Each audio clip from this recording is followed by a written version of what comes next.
Bonjour mes amis. Vous savez, il y a deux manières de se faire tuer par un Afghan.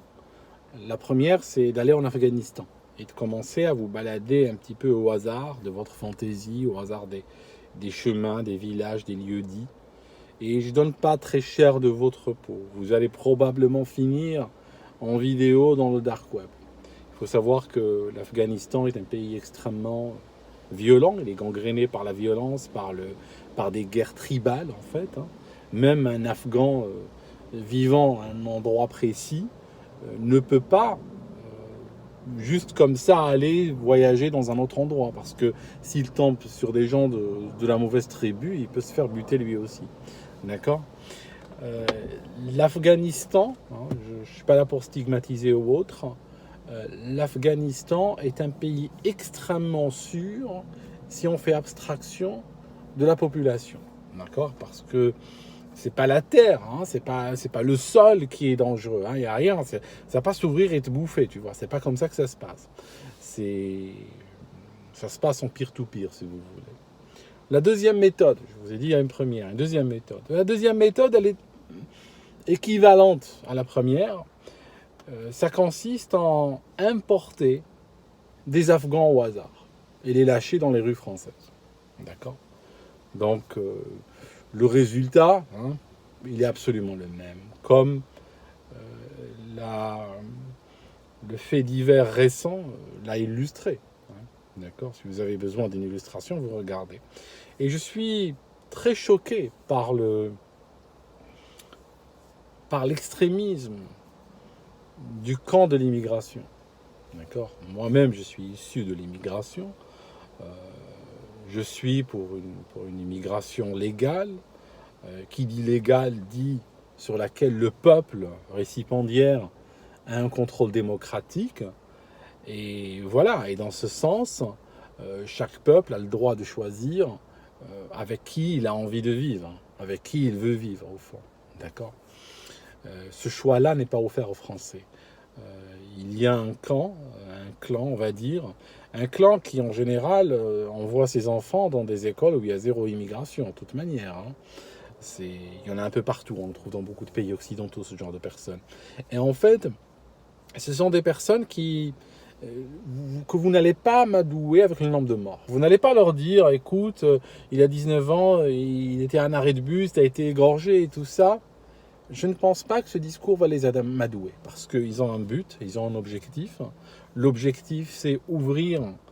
euh, vous savez, certains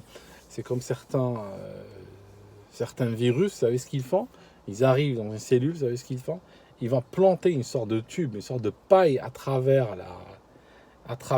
la membrane de la cellule, et puis l'ouvrir, l'éclater comme ça. C'est leur but, c'est détruire un certain nombre de pays occidentaux. Et ils sont pour l'ouverture des frontières, mais pas dans tous les sens. Parce que si vous ouvrez les frontières d'un pays du tiers-monde et vous allez de France à ce pays-là, ça s'appelle la colonisation. D'accord. Dans l'autre sens, ça s'appelle un devoir humanitaire, une chance, tout ça. Et c'est absolument... ils sont très extrémistes là-dessus. Ils savent qu'il y aura des morts. Donc ça, c'est quelque chose qu'ils ont complètement intégré. Donc le jour où il y a ces morts, vous n'allez pas les amadouer en leur disant regardez, il y a des morts. Mais bien sûr, ils savent qu'il y a des morts. Je veux dire, vous croyez y croire. D'accord. Ils le savent très très bien. Et c'est un clan qui est extrêmement haineux, dans le sens où il a un mépris complet, il a une haine envers les autochtones, de sorte qu'il veut leur imposer de vivre avec des peuples avec lesquels ils sont complètement incompatibles. Et ça donne quoi? Ça donne des pays comme la France, par exemple. Parce que vous êtes... Pardon, j'ai pas envie de... Je sais que certains... C'est normal, quand on est dans la merde, on a toujours tendance à, des fois, généraliser, dire je suis pas le seul comme ça, et c'est pareil partout et tout. Non, non, non, non, non. J'ai envie immédiatement de vous enlever cette ressource. Vous ne pouvez pas dire cela. Vous êtes les seuls comme ça, en fait. Hein, si vous allez regarder dans d'autres pays européens, même si peu ou prou ils ont eu des problèmes avec l'immigration, nous en sommes un exemple, ils ne sont pas dans le même état que vous. D'accord. Il n'y a pas des gens qui se baladent en Angleterre, qui égorgent dans des arrêts de bus,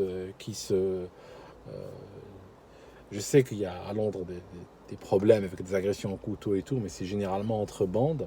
Et pour ne rien vous cacher, parce qu'il faut dire les choses, c'est généralement quand vous regardez le profil des victimes ou des morts ou des assassins, vous allez voir qu'en général, c'est des bandes de noirs. Et comme ce pays est complètement réduit comment dirais-je, ce pays est complètement paralysé quand quelque chose, quand un phénomène criminel arrive dans une frange considérée comme diversité, ici, il gèle complètement. Hein. Il y a eu un cas, vous allez peut-être avoir du mal à le croire, il y a eu des filles qui ont été violées pendant plusieurs décennies, hein, je ne vous parle pas pendant 3 jours, des décennies. Des filles étaient violées, il y en a même une qui a été tuée, qui a été débitée en morceaux et vendue en kebab. Sérieux, hein, c'est officiel. Et ils n'ont pas bougé. Hein. Ils n'ont pas bougé. Au contraire, beaucoup de victimes ont été terrorisées quand elles allaient porter plainte parce qu'on les regardait, on leur demandait si elles n'étaient pas en train de porter plainte par racisme. Parce qu'il faut savoir que le racisme, donc le rejet de l'autre, le rejet de l'immigration massive, le fait de refuser de mourir en tant que nation occidentale, c'est le pire crime qui soit. Il est bien supérieur au viol, bien supérieur au meurtre et au cannibalisme. D'accord ? C'est ça. Donc c'est vrai que tu peux toujours aller déclarer un assassinat ou autre, mais il faut faire gaffe. Hein, parce que si on te soupçonne de racisme, c'est pire. C'est pire. Hein. Le gars qui a tué, c'est Pipicha. Lui, tu peux toujours faire un peu de prison, être réhabilité et sortir. Par contre, toi, tu ne seras jamais réhabilité en tant que raciste. D'accord ?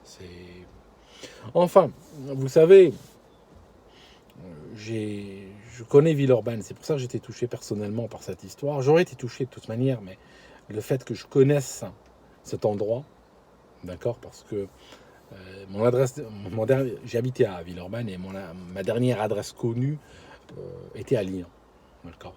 C'est avant que je décide de quitter la France, qui a été à la base une excellente idée, hein, honnêtement. Je pense que ma vie n'aurait pas été ce qu'elle est si je n'avais pas décidé de quitter la France. Je bénis le jour, honnêtement, je bénis le jour. Ils m'ont refusé une carte de séjour parce que à l'époque je l'ai mal pris, hein, mais aujourd'hui j'ai envie de les remercier, quoi. J'ai envie de les remercier. Moi, les CRS m'ont chassé, m'ont sorti, un à droite, un à gauche, Manu Militari, m'ont chassé de la préfecture, de Lyon. Quand j'ai été me plaindre, hein, pour le refus de ma carte de séjour. Donc, pour vous dire. Hein. Et à l'époque, vous savez pourquoi on m'avait sorti, Manu Militari ? Parce que j'étais au guichet. Bon, il y avait une dame qui était derrière une vitre blindée.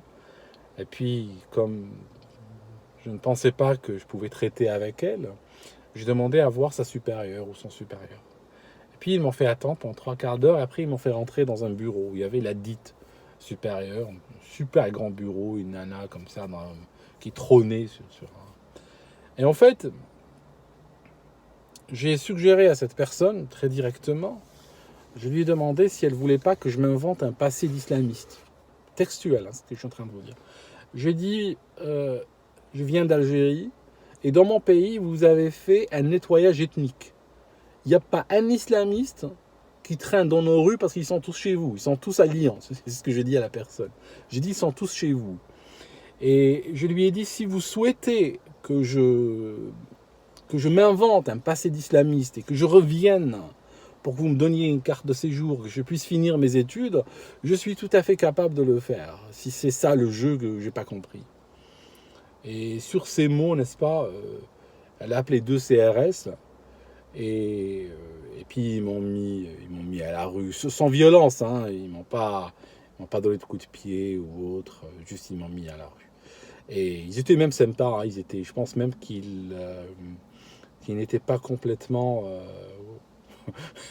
complètement contre ce que j'avais dit. En fait, c'est ça qui est terrible. Et je vois aujourd'hui que ce que j'ai dit, donc à l'époque, hein, il y a plus de 10 ans, ça, je parle il y a 14 ans ou 15 ans, ce que je leur avais dit dans ce bureau-là, aujourd'hui, quelque part, est illustré par l'actualité.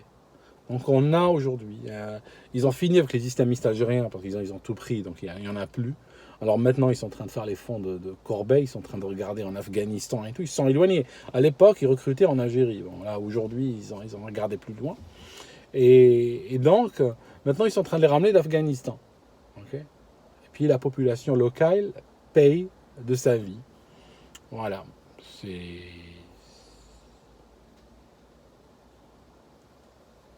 Je suis abasourdi, d'accord? Je suis comme vous. Je n'arrive pas à comprendre le sens ou la logique dans laquelle ces gens travaillent, parce qu'il n'y a pas de logique. Surtout qu'après la mort de ce jeune homme, ils ont annoncé que finalement, ils allaient renforcer les structures d'accueil et l'accompagnement pour éviter le passage à l'acte. Donc, on ramène des gens qui peuvent passer à l'acte. Hein. Passer à l'acte, manière gentille de dire, il peut égorger quelqu'un dans la rue. Hein, okay, et il leur faut plus d'accompagnement. Donc, entendez, plus d'argent, plus de choses payées par l'État, donc plus de logements, plus. Donc, et je ne vois pas le bénéfice que ça apporte au pays, d'accord? Parce que ça coûte cher, c'est un danger public, et ça rapporte quoi en retour? Parce qu'il y a peut-être une balance, il y a peut-être une plus-value que je n'ai pas remarquée, que je n'ai pas vue. C'est en train d'apporter quelque chose, un bénéfice tel qu'il dépasse tout ce que nous sommes en train de voir comme nouvelle horrible. Ce bénéfice-là, je n'ai pas, j'ai pas réussi à le trouver. D'accord. Enfin, je suis très dégoûté. Je suis très dégoûté. Et ce qui me rend pessimiste aussi, c'est que je sais que la majorité de l'électorat français, hein, si en 2022 on leur propose la même offre, on leur fait la même offre, on leur proposera Macron, qui se représentera très certainement. On leur présentera en face le Front National. D'accord. Je sais qu'ils vont continuer à voter contre leur camp. Parce que je vais vous dire un truc, mes amis, je vais vous dire un truc pour finir.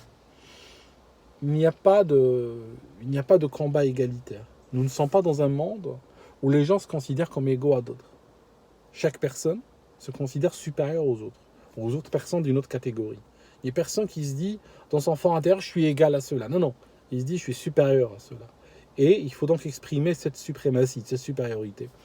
Donc, dans ton pays, je dis pas pour le reste, je dis pas qu'un Français, tu sais, si c'était au-delà des territoires de la République française, tu ne vaux pas plus qu'un autre. Souvent même, tu vaux beaucoup moins qu'un autre. Va faire un tour en Afghanistan et tu sauras de quoi je parle. Par contre, moi j'estime que chaque citoyen dans son pays, il a le droit, c'est le seul endroit en fait, où il a le droit d'exercer une suprématie, où il a le droit d'affirmer une supériorité de ses valeurs, une supériorité de sa culture, une supériorité de ce qu'il est par rapport à ce que les autres sont. D'accord ? C'est pas une raison pour les détester, c'est pas une raison pour aller leur faire la guerre, etc. Mais chaque citoyen dans son pays, et c'est ça d'ailleurs, ça sert à ça un pays en fait, peut exprimer cela sur sa terre. Il n'y a pas d'égalité sur sa terre. Alors je te donne un truc, si quelqu'un te dit je veux être égal, ma culture ou autre est égale à la tienne dans ton pays, c'est comme si quelqu'un te dit, tu sais quoi, le fait que ton épouse ne veuille pas coucher avec moi, c'est de la discrimination. D'accord ? Je vais avoir les mêmes droits que toi dans ton domicile. D'accord ? C'est ça, c'est du même niveau. D'accord ? Donc il faut comprendre. Si quelqu'un te dit cela, c'est pas pour faire ménage à trois avec toi, c'est pour t'évincer en général, c'est pour te prendre la nana, d'accord ? Donc les gens ne viennent pas lutter pour obtenir les mêmes droits que toi. C'est justement pour t'écraser. Ça commence toujours par, bien sûr, quand des gens sont en situation de faiblesse, le dialogue est toujours basé sur je veux de la reconnaissance, je veux de la tolérance, je veux de l'acceptance. Ça commence comme ça. Et puis après, tu finis sous les chaussures. D'accord ? Mais bon, il y a des étapes entre les deux. Je ne vais pas te décrire, mais il y a des étapes entre les deux. Si tu acceptes, un jour tu te retrouveras sous la chaussure. Voilà, c'est tout. Donc voilà mes amis, je vous laisse. Ça m'a démoralisé de parler de cette histoire, j'aurais peut-être pas dû en parler. En tout cas, je reviens une autre fois et... Ouais, c'est comme ça.